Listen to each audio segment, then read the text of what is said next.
민족 대명절 추석. 고향 갈 때 어떤 선물 살까 고민하시는 분들 많을 텐데요. 선물 세트 시장에도 친환경을 중시하는 가치 소비 트렌드가 한창입니다. 경상북도의 한 사과 농장에서는 비료 사용량을 줄이는 저탄소 농법으로 과일들을 키우고 있는데요. 이런 농법은 환경뿐만 아니라 농가 매출에도 긍정적으로 작용합니다. 마트에서는 저탄소 인증을 받은 친환경 상품의 종류가 꾸준히 늘고 있습니다. 가격과 품질을 넘어 본인의 신념에 맞는 제품을 구매하는 양상이 확대되면서입니다. 고객 연령대가 상대적으로 높은 명절 선물 세트에도 가치 소비 바람이 붑니다.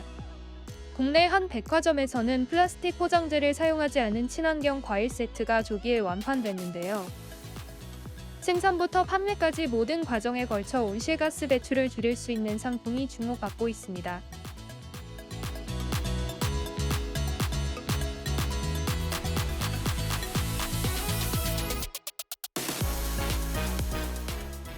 최근 국민연금은 연금의 고갈을 늦추고 기금 운용 수익률을 끌어올리기 위해서 해외 투자를 늘리겠다고 밝혔는데요. 향후 기금 소진 시 국내 자산을 매각하기보단 해외 자산을 매각하는 게 국내 시장의 충격을 줄일 수 있다는 점에서도 해외 투자를 늘릴 필요가 있다는 게 국민연금의 입장입니다. 하지만 해외 투자가 확대될 경우 우려되는 점은 바로 외환 시장입니다.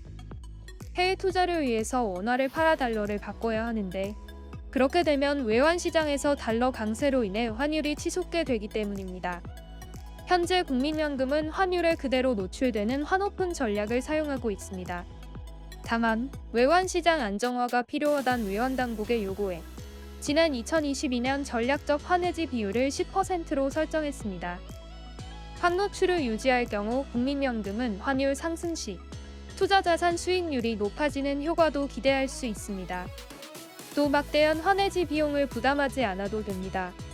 환오픈 전략을 유지하는 대신 국민연금이 꺼내든 카드는 외화 선조달 확대입니다. 외화를 미리 분산해 조달해 놓으면 해외 투자 시 원화 약세 등 환율 변동성을 줄일 수 있습니다. 현재 이 한도는 월 10억 달러. 보건복지부는 기획재정부와 논의 끝에 이 한도를 2배 늘린 월 20억 달러로 확대하기로 했습니다. 분기 기준 평균 60억 달러를 맞추면 월 최대 30억 달러까지도 외화를 선조달할 수 있습니다. 아울러 국민연금은 해외 투자 시 필요한 외화 조달 시점을 한국은행과 사전에 조율하는 협의체도 가동하기로 했습니다.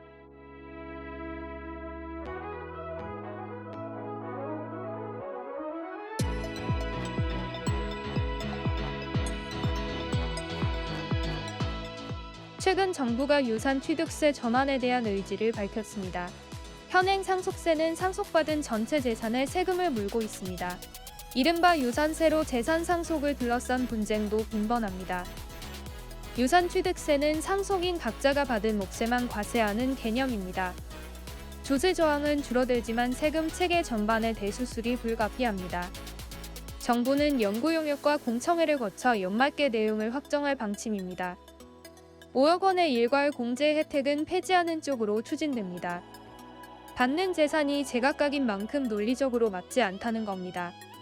단자녀나 배우자 등 상속인별 공제액은 따로 설정하기로 했습니다. 정부는 이와 함께 연금 장기 가입을 위한 세제 혜택도 내놨습니다.